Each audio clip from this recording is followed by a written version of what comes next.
Counting நடக்கும் போது நேற்று ஒரு மீம்ஸ் பார்த்தேன். அது என்னன்னு பாத்தீங்கன்னா,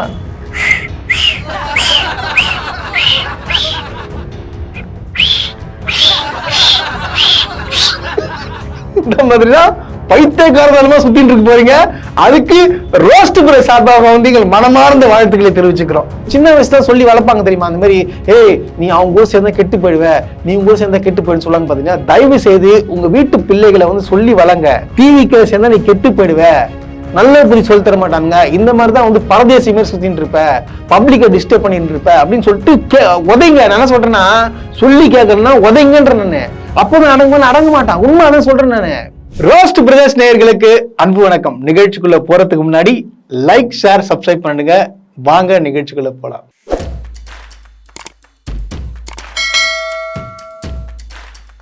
இங்கதானே இருந்தது. என்னது கிளம்புமோ சங்கு சத்தம்?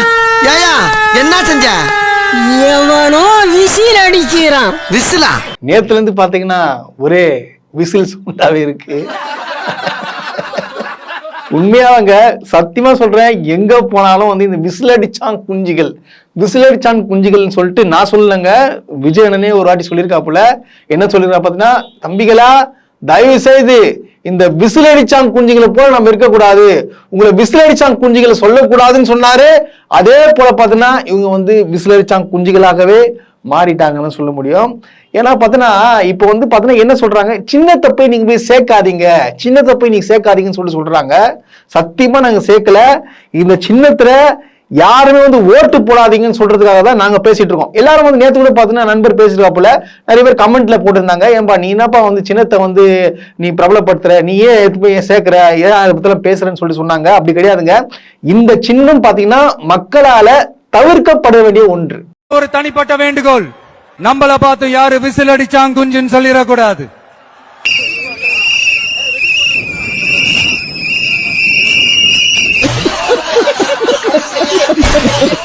நான் எதுக்காக நான் சொல்றேன்னு பாத்தீங்கன்னா, ஒண்ணும் இல்லைங்க, சிம்பிளான ஒரு விஷயம்.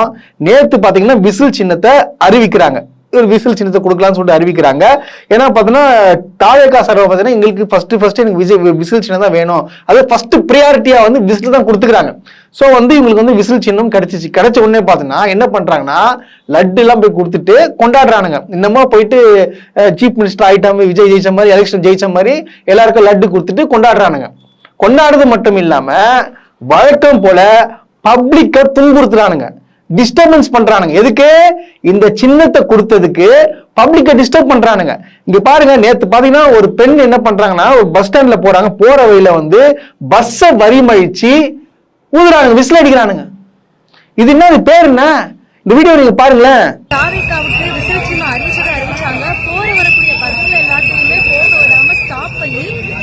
பேசக்கூட முடியல, அந்த அளவுக்கு விசில் சவுண்ட போட்டு ஒவ்வொரு பஸ்ஸையும் மறைச்சு கலவரம் பண்ணிட்டு இருக்காங்க தாவேகாவினர்.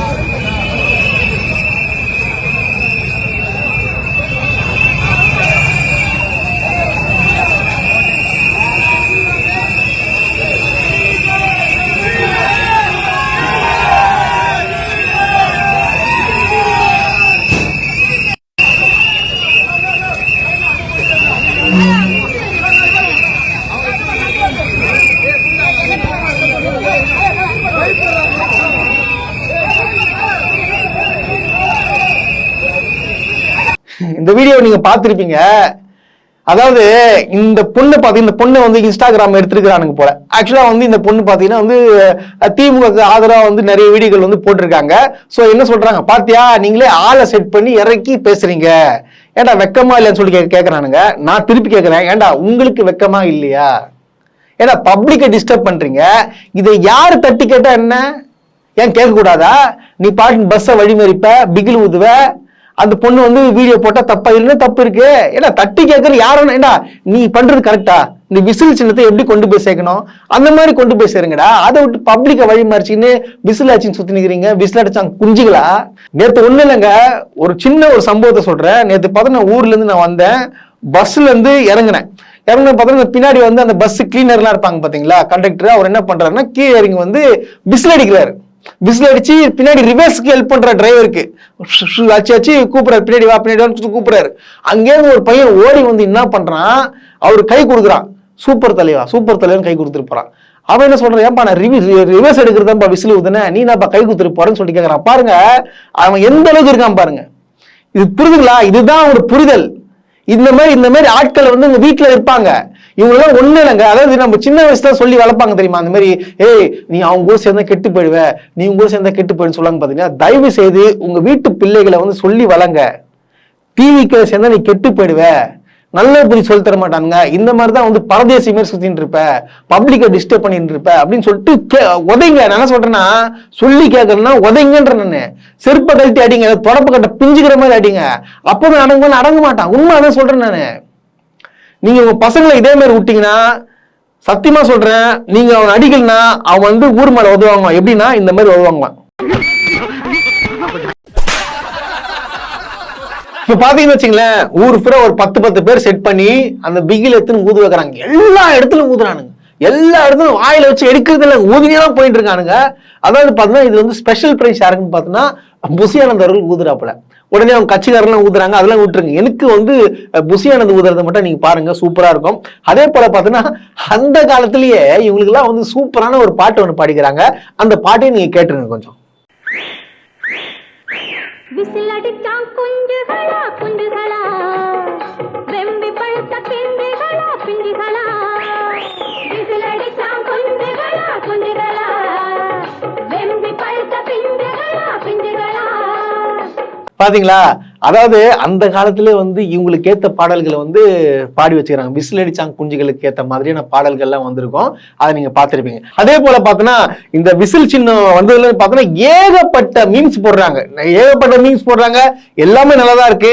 ஆனா வந்து எனக்கு பிடிச்ச ஒரு வீடியோ பாத்தீங்கன்னு வச்சுக்கேன், ஏன்னா இந்த மாதிரிதான் வந்து எல்லாமே நடக்குது. அதாவது பாத்தீங்கன்னா அந்த காலத்துல பாத்தீங்கன்னு வச்சுங்களேன், ஒரு வீடியோ ஒன்று வந்திருக்கு. அதாவது படம், அந்த படத்துல வர சீனு அப்படியே பக்கா ஆப்ட் ஆகுதுங்க.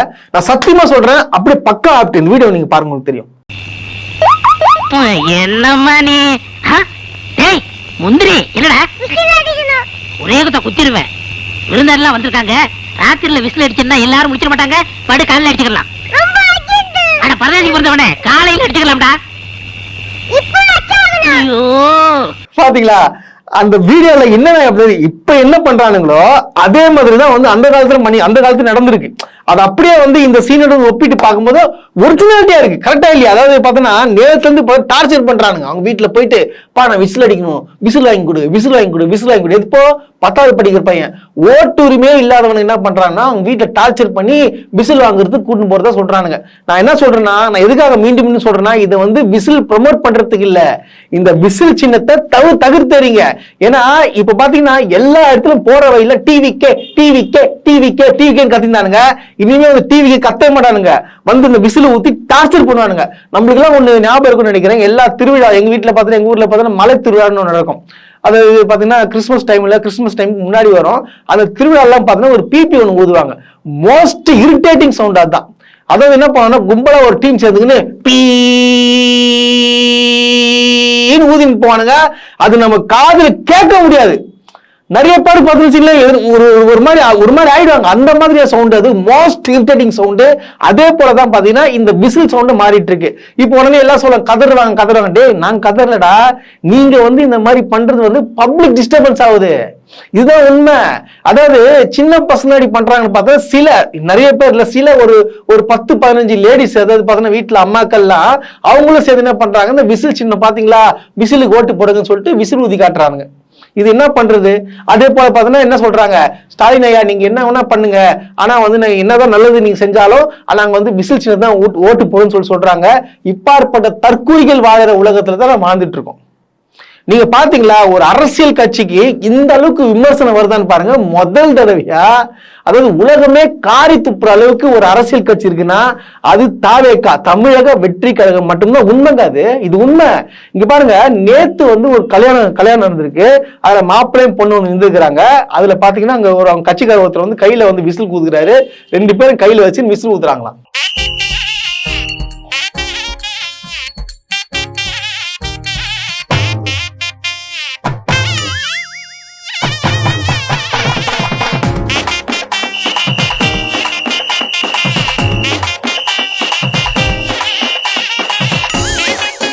இப்போ நேற்று கல்யாணம் நடந்துக்குது, என்னைய கல்யாணம் நடந்துக்குது, அவங்களுக்கு எங்களுடைய மனமார்ந்த வாழ்த்துக்கள்.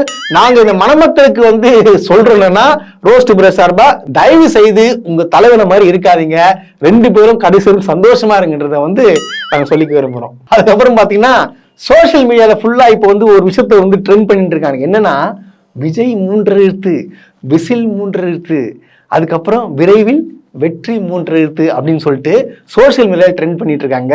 அவங்களுக்கெல்லாம் வந்து இந்த வீடியோவை நான் போட்டு காட்டுறேன். மகளுங்கிற 3 எழுத்தை நினைக்கும் போது நட்புங்கிற 3 எழுத்தை மறந்துறீங்கப்பா. இந்த குழப்பமான நேரத்தில் அறிவு, அமைதி, யோசனைங்கிற 3 எழுத்துகளுக்கு வேலை கொடுத்து தியாகிங்கிற 3 எழுத்து வேணுமா இல்ல துரோகிங்கிற 3 எழுத்து வேணுமா தீர்மானத்துக்கு வாங்க. கேள்விங்கிற 3 எழுத்தை கேட்கறா சொல்லும், பரவங்கிற 3 எழுத்தை சொல்றா சொல்லுங்கிற 3 எழுத்து, என்னங்கிற 3 எழுத்து அறையும்போது மனங்கிற 3 எழுத்து, சோறுங்கிற 3 எழுத்து தாடி, அன்புங்கிற 3 எழுத்தும் பண்புங்கிற 3 எழுத்தும் இருக்கிற காரணத்தால் தான் அமைதிங்கிற 3 எழுத்து பறிக்குறைவு. அதாவது பாத்தீங்கன்னா இதுதான் அவங்க நடக்க போகுது. எலெக்ஷன் முடிஞ்ச உடனே இந்த மாதிரி தான் அவமா வந்து தற்கொலைங்களா வந்து பேசிட்டு சுத்திட்டு இருக்க போறீங்க. 3 எழுத்துன்னு சொல்லிட்டு பேசிட்டு சுத்திட்டு போறீங்க. இது நடக்க போது. அதே போல பாத்தீங்கன்னா அவங்களுக்கு கவுண்டிங் நடக்கும் போது நேற்று ஒரு மீம்ஸ் பார்த்தேன். அது என்னன்னு பாத்தீங்கன்னா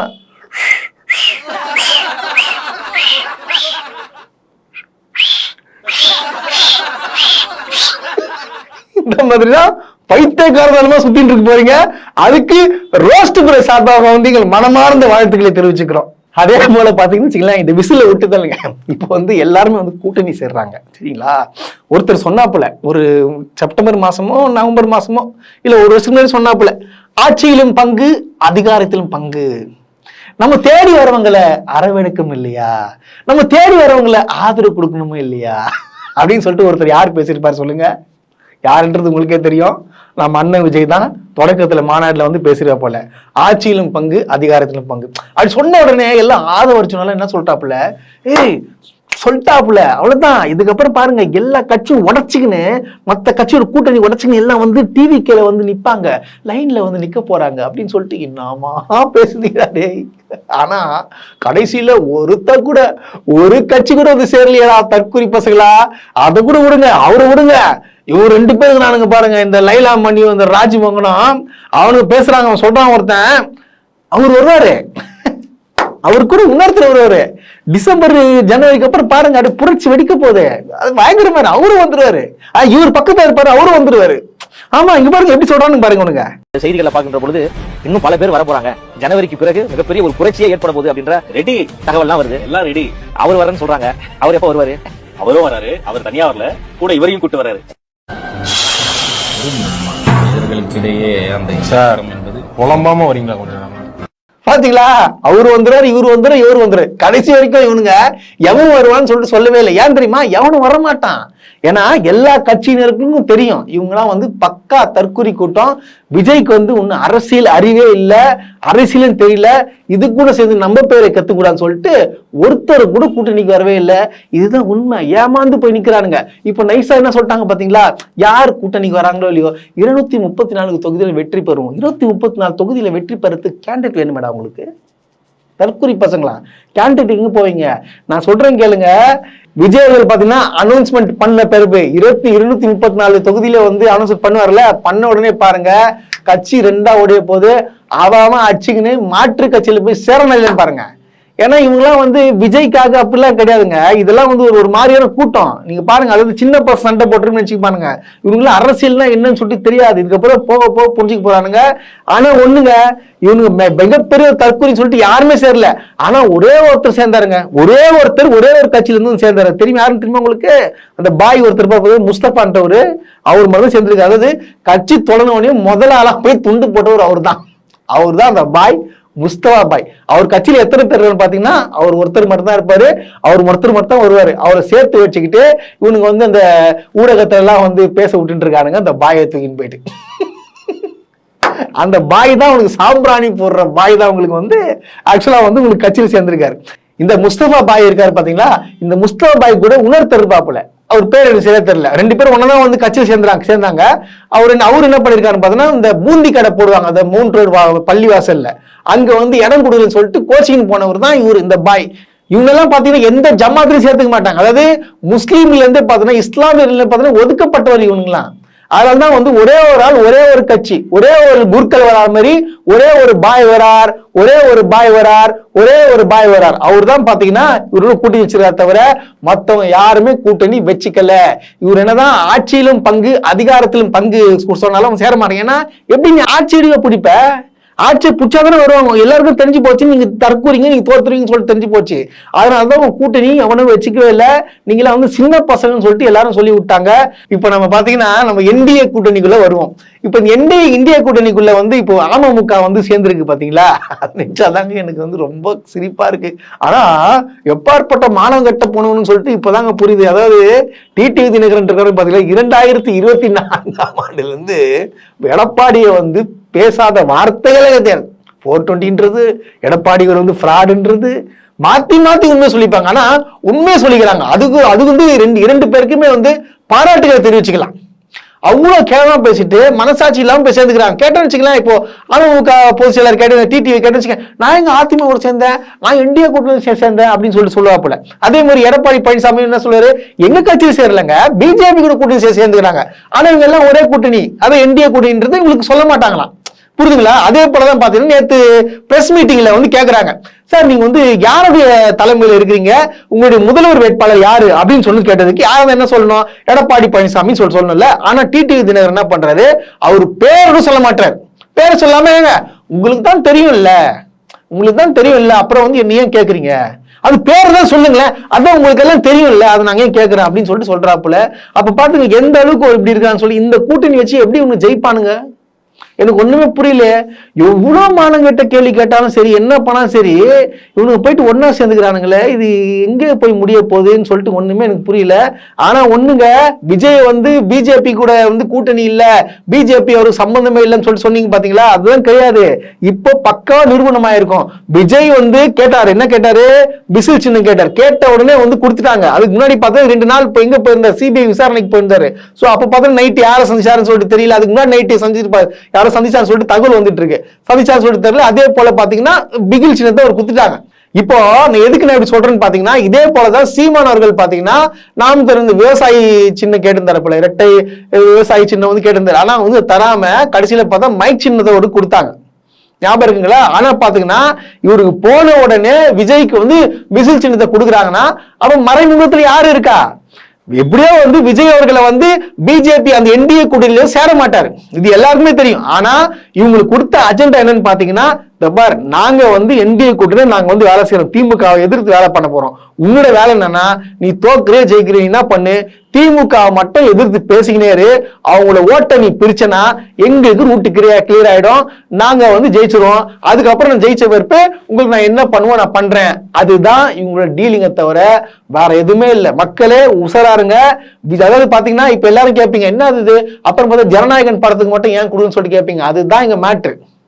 அதுக்கும் வந்து விஜய் அவர்கள் பாத்தீங்கன்னா அவர் வாயிலே பதில் சொல்லியிருக்காரு, இவங்க அடிச்சுக்கிற மாதிரியே அடிச்சுப்பாங்களா, எப்படி இவங்க அடிச்சுக்கிற மாதிரியே அடிச்சுப்பாங்களா, ஆனா கூட்டணி இருந்துச்சு யாருக்குமே தெரியாதான். அந்த மாதிரிதான் வந்து இப்ப பாத்தீங்கன்னா டிவிகேக்கும் பிஜேபிக்கும் மறைமுக தொடர்புகின்றது சொல்லிட்டு வெட்ட வெளிச்சமா தெரியுது.